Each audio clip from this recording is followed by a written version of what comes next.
25 जिलों में हमारा संगठन तैयार है। हम 100 से ज़्यादा सीटों पर तैयारी कर रहे हैं। पिछली बार हम लोग 18-19 सीटों पर लड़े थे।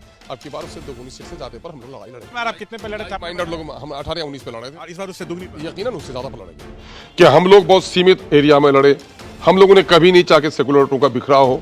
हम लोग कभी नहीं चाहते कि कॉमनल फोर्सेज यहाँ आए। तो जाहिर है कि हम बड़ी संख्या में लड़ेंगे और जाहिर है कि मेरा 4 छीना है तो 40 लाने के लिए हमको प्रयास करना चाहिए।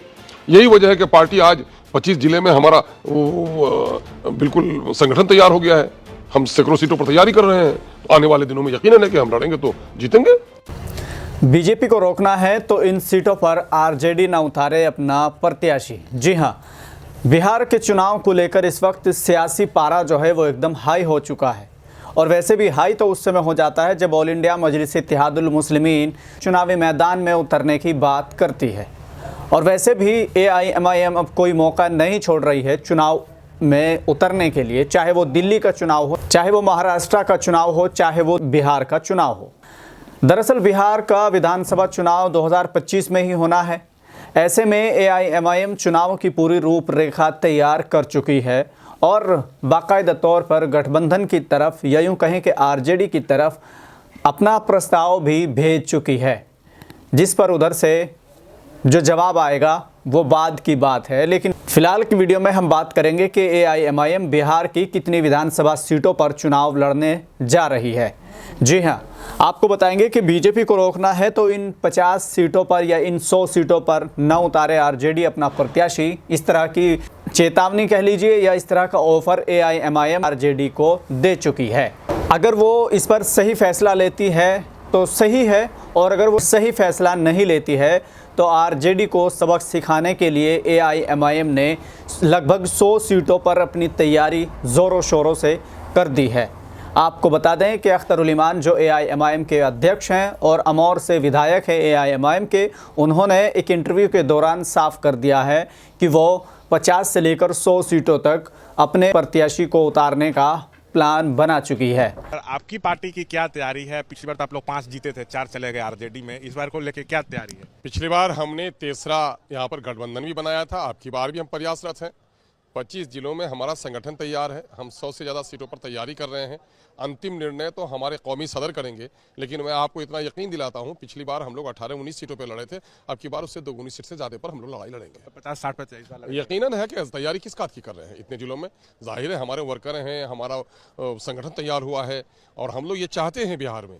आप कितने पे लड़े थे? माइंडेड लोग हम 18 या 19 पे लड़े थे और इस बार उससे दुगनी यकीनन उससे ज़्यादा पर लड़ेंगे। और ये बताइए कि ओवैसी साहब का भी दौरा बिहार में होने वाला है? हाँ, अभी तो रमजान से पहले ही होने वाला था, चूंकि लगन वगैरह का मसला हो गया तो जिसकी वजह से हम लोग प्रोग्राम नहीं करा सके। जस्ट उसके रमजान नहीं भाई, पूरे बिहार में रहेगा। हम सीमांचल में भी लड़ेंगे, हम मिथिलांचल में भी लड़ेंगे, हम चंपारण में भी लड़ेंगे, हम मगध में भी लड़ेंगे, हम भागलपुर में भी लड़ेंगे। हर जगह हमारा तो ये कहा यह जाता है कि आप लड़ेंगे तो बीजेपी को। अरे भाई, ये उन पागलों और दीवानों की बात क्यों कर रहे हो? ये वही लोग कह रहे हैं जो लोग माइनॉरिटी के वोटों का सौदागर हैं। उनको कहिए जहां बीजेपी जीतने वाली हो, जहां हम नॉमिनेशन करते हैं, वो सेकुलर पार्टी नॉमिनेशन नहीं करें, खुद ही बीजेपी नहीं जीतेगी। अब इससे किसको नुकसान होगा, किसको फायदा होगा, वो बात की चीज़ है। क्योंकि जिस तरह से AIMIM चुनाव लड़ने का प्लान बना रही है और उधर आरजेडी और कांग्रेस और दूसरी पार्टियां मिलकर एक महागठबंधन बनाने की तैयारी में है, तो ऐसे में फ़र्ज़ बनता है जो पार्टी मजबूत है उसको अपने साथ लिया जाए। लेकिन चुनाव से पहले ये लोग साथ में MIM को लेते नहीं हैं, जिसका नुकसान इनको बाद में होता है, नुकसान उठाना इनको पड़ता है। इसके बावजूद भी ये अपनी गलती से सबक हासिल नहीं करते हैं और ना ही ये AIMIM को अपने साथ लेते हैं। तो अगर इस बार भी ऐसा होता है कि AIMIM को ये अपने साथ नहीं लेते हैं तो कहीं ना कहीं इनको अपनी गलती का पछतावा होगा और यहाँ से AIMIM बहुत अच्छी सीटों को जीतकर विधानसभा में इस बार पहुँचने वाली है। तो अगर आरजेडी AIMIM की इस चेतावनी को, MIM के इस ऑफ़र को एक्सेप्ट नहीं करती है और इस चेतावनी को गंभीरता से नहीं लेती है, तो फिर AIMIM ने आरजेडी को सबक सिखाने की पूरी तैयारी कर ली है। जिन सीटों पर वो चुनाव लड़ेगी उन सीटों का पूरा खाका तैयार कर चुकी है। अब वो कौन कौन सी सीट होगी उस पर तो हम आज चर्चा नहीं करेंगे। आज तो सिर्फ चर्चा करेंगे कि वो 50 से 100 सीटों तक चुनाव लड़ने की रणनीति बना चुकी है। 50 से 100 सीटों पर उन्होंने आरजेडी को प्रत्याशी न उतारने का प्रस्ताव दिया है। आरजेडी का सिर्फ और सिर्फ MY समीकरण वहाँ भी काम करता है, जैसे उत्तर प्रदेश में मुस्लिम यादव का करता है। अब बात कर लेते हैं अख्तर उल ईमान की, जो लगातार ये कहते आए हैं कि 4 तोड़े हैं 24 लेकर आएंगे। एक लोकल चैनल को इंटरव्यू देते हुए अख्तर उल ईमान ने क्या कुछ कहा है वो आपको सुनाते हैं। जो आपने उस वक्त कहा था कि 4 का बदला 40 चलेंगे, मतलब क्या था इसका, कैसे लेंगे? मतलब सवाल ये पैदा होता है कि हम लोग बहुत सीमित एरिया में लड़े। हम लोगों ने कभी नहीं चाहा कि सेकुलरिटी का बिखराव हो।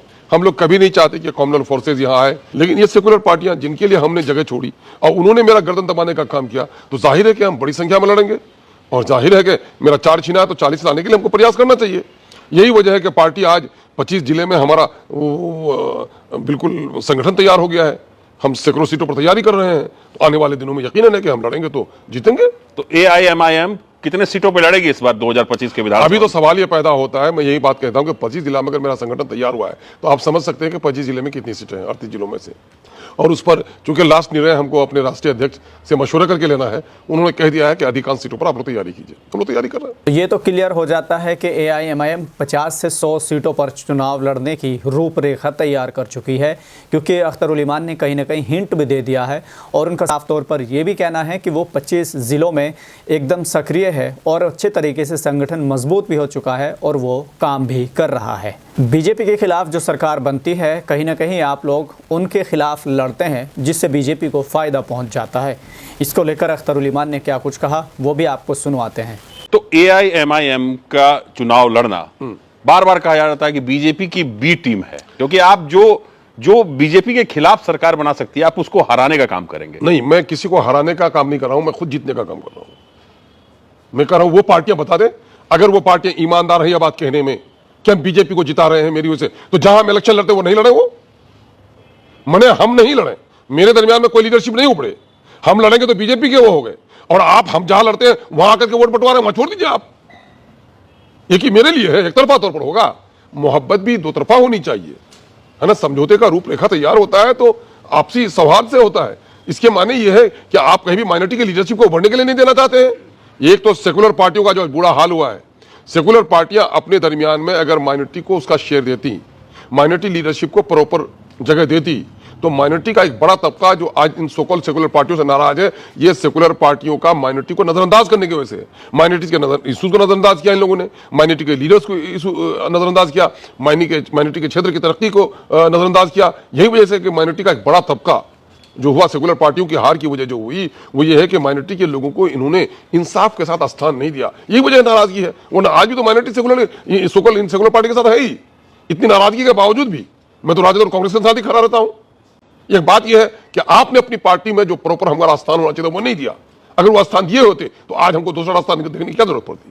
तो इस वीडियो से स्पष्ट हो जाता है कि वोटों का बिखराव रोकने के लिए और बीजेपी को रोकने के लिए जब AIMIM भी आगे बढ़ रही है, और हमेशा हमने देखा कि जब भी वो कांग्रेस को ज़रूरत पड़ती है या फिर गठबंधन को ज़रूरत पड़ती है तो AIMIM कहीं ना कहीं गठबंधन के साथ खड़ी हो जाती है।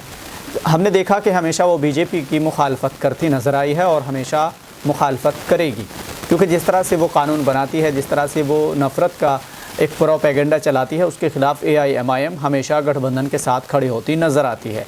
तो फिर सवाल ये पैदा होता है कि जब वो गठबंधन के साथ खड़ी हो जाती है, जब वो गठबंधन के साथ रहती है, तो क्यों ना फिर वो गठबंधन के लिए सीटें छोड़ दे, क्यों ना फिर वो गठबंधन को सुपुर्द कर दे या उसके सामने अपने आप को सरेंडर कर दे। लेकिन सवाल फिर वही खड़ा होता है कि जब ये अपने आप को उनके सामने सरेंडर कर चुके होंगे तो फिर मुसलमानों को उनका हक नहीं मिलेगा, और न ही वो मुसलमानों को जो अब तक नहीं दे पाए हैं। इस रिपोर्ट के मुताबिक अगर देखा जाए तो 2023 की जनगणना के अनुसार बिहार की 17.70% आबादी मुस्लिम है। बिहार राज्य अल्पसंख्यक आयोग के अनुसार खेती बाड़ी करने वाले मुस्लिम परिवार में से केवल 25% ही नकदी फसलें उगाते हैं।